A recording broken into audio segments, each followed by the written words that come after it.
and welcome back to my channel. And today we are going to do the revision of endocrinology, and this video is a continuation of the series of the revision with the high yield points. And let's start with the hormones. The hormones are of two types: the steroid hormones, protein and peptide hormones.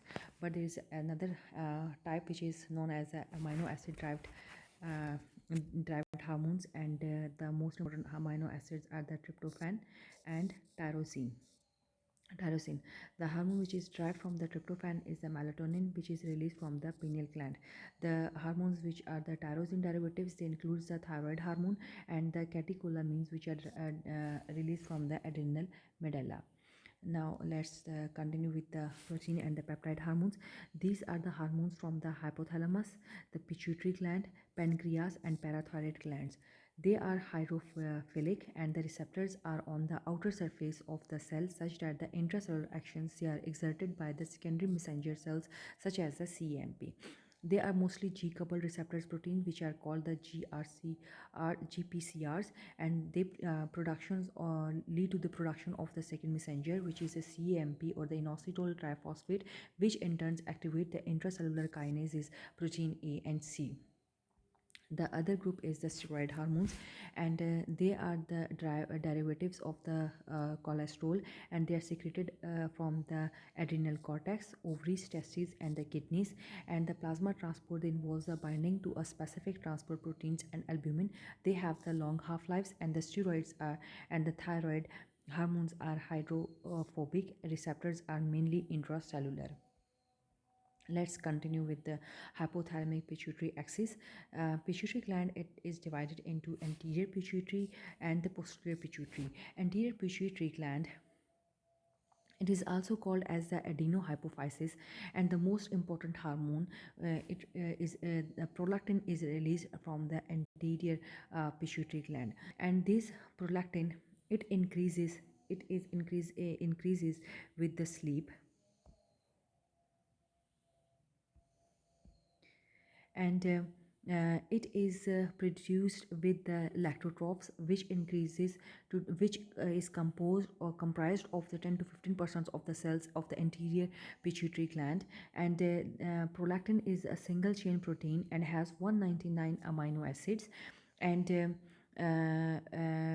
prolactin, it is inhibited by the dopamine and the somatostatins, and it is increases with the sleep, especially the deep sleep. Now, prolactin, it has effect on the hypothalamic pituitary gonadal axis. It can inhibit the pulsatile secretions of the GnRH from the hypothalamus, and it can alter the activity of the certain stereogenic enzymes. Excess prolactin, they may cause the infertility, and due to the inhibitory actions of the prolactin on the GnRH secretions. And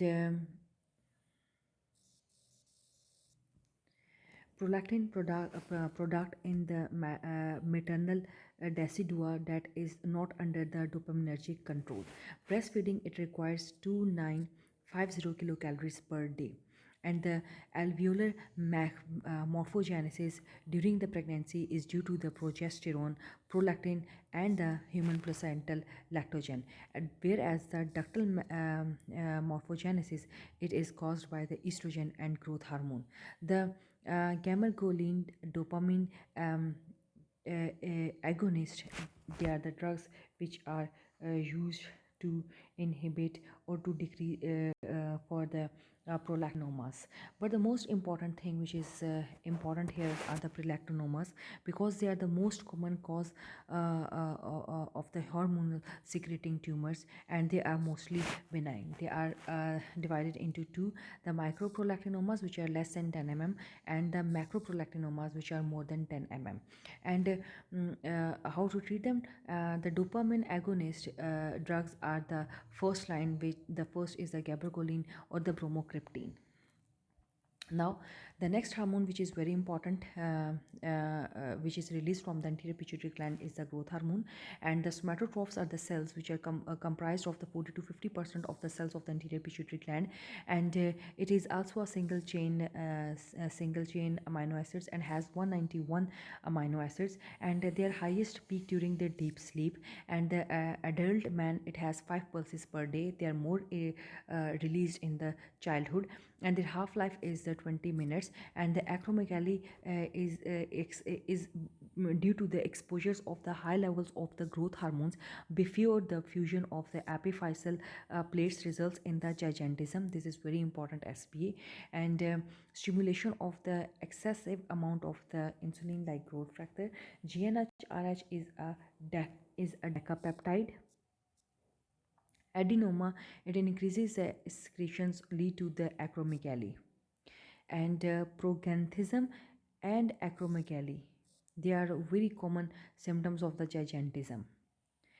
And other important hormones is which is released from the anterior pituitary gland is the gonadotrophin. And gonadotrophins, they are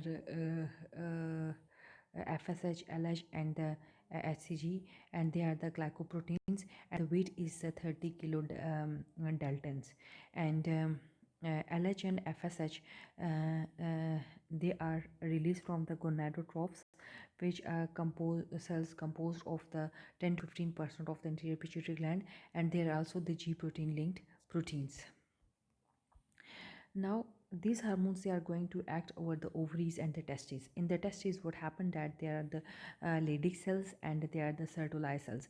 The Leydig cells, they are going to produce the testosterone, and the Sertoli cells, they are going to synthesize and the androgen binding protein in the seminopharyngeal tubules, and it binds up the testosterone to about 50 folds the concentrations of the found in the plasma. And what does the it also going to act on the spiniferous tubules of the testes, and they are going to help during the process of the spermatogonia, spermatocytes, Sertoli cells with the tight junctions. What is the spermatogonium? What happened to spermatogonium? The spermatogonium, it is the 46XY cells, and the primary spermatocyte, there is the 46XY again. First meiotic division, which lead to the, these two are the 2N, and in the first meiotic divisions, there is going to divide into N, and these are the 23 XS cells and 23 YY cells.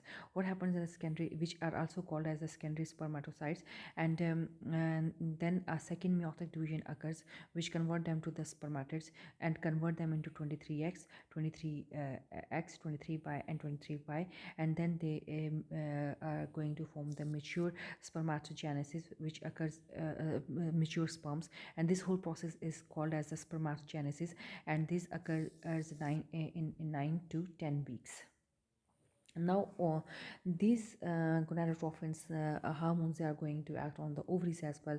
And what happened that they are going to act on the follicles in the ovary, the corpus luteum. And the follicle in the ovary, it secretes the estradiol and the androgen, and the progesterone and estradiol and inhibin A. Two cells and two gonadotrophin theory.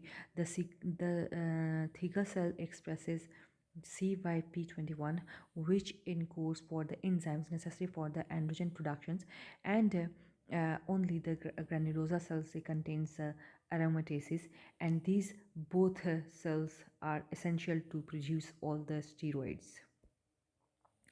Now, the maximum number of the primordial follicles are at the 20 week of the gestation, and the primordial follicle is equal to the single oocyte halfway through its first meiotic division and surrounded by a flattened layer of the granulosa cells. And a few important clinical points regarding the anterior pituitary gland, that the Sheehan syndrome is a very common, and it occurs due to the severe hemorrhage, the shock, and the hypotension during or before the parturition. The postpartum pituitary necrosis, or also called as the Sheehan syndrome, they lead to the partial complete hypopituitarism. An acute sudden fall in the blood pressure, results in the hypoperfusion and the infarction of the gland, which causes the ischemia of the gland and the cellular damage and the edema. Only anterior pituitary function is affected because the posterior pituitary gland and the hypothalamus, they are supplied by the inferior hypophyseal artery and the circle of the villi. The clinical features: after 95 to 99% destructions of the pituitary gland, anterior pituitary gland, there is the postpartum failure of the lactation, secondary amenorrhea, loss of axillary and pubic hair, genetic and breast atrophy, and signs of the secondary hypopituitarism, adrenocortical insufficiency, and the treatment is the hormonal replacement. There are the many other hormones, and we are going to discuss in the coming slides.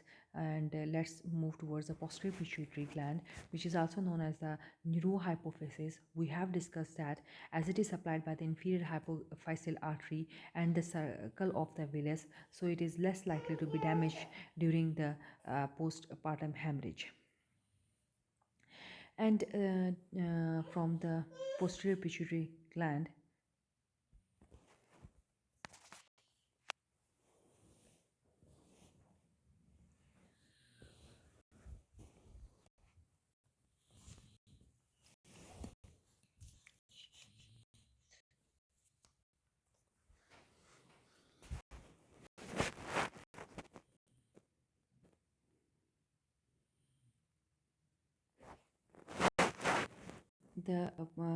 there are the two hormones which are released, and it includes the ADH, also known as the AVP or vasopressin, and oxytocin.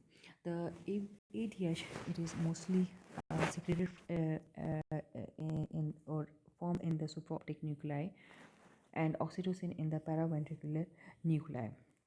It is going to act on the kidneys on the G protein linked V2 receptors and stimulates the synthesis of the CMP, and it also maintains the blood pressure after the hemorrhage and potentiates of the CRH or the bit corphotripes. The disorders includes the diabetes insipidus and the SIADH. The diabetes insipidus, it can be central and can be nephrogenic. In the central, there is a decreased secretions of the AVP or vasopressin. The vasopressin, it increases the watery absorptions at the collecting duct. It is very important MCQ. And nephrogenic, they are resistant to the AVP actions in the kidney and chronic renal insufficiency, and they are mostly the X-linked genetic disorders. In the what happened in the SIADH, there are the increased levels of the ADH, and the renal tubules, they are permeable to the water, and water reabsorption occurs in two forms. Either there will be a decreased blood volume, which is lead to the increased serum hyposmolarity, which also lead to the dilutional hyponatremia, and the symptoms include anorexia, nausea, vomiting, irritability, confusion, hallucinations, and seizures. On the other hand, there is the decreased urine volume and lead to the increased urine osmolarity and increased urine sodium, and this is going to activate decrease or suppress the aldosterones. Now the oxytocin, it is mainly released from the paraventricular nuclei, and they lead to the initiates the letdown of the milk, and induces the powerful contractions of the uterine muscles and stimulatory effects at the AVP-B2 receptors in the kidney, and when given in the high doses as an IV infusion, they lead to the water retention and iatrogenic hyponatremia. So we are going to end our lecture here, and part 2 will be uploaded soon, and till that time, take care.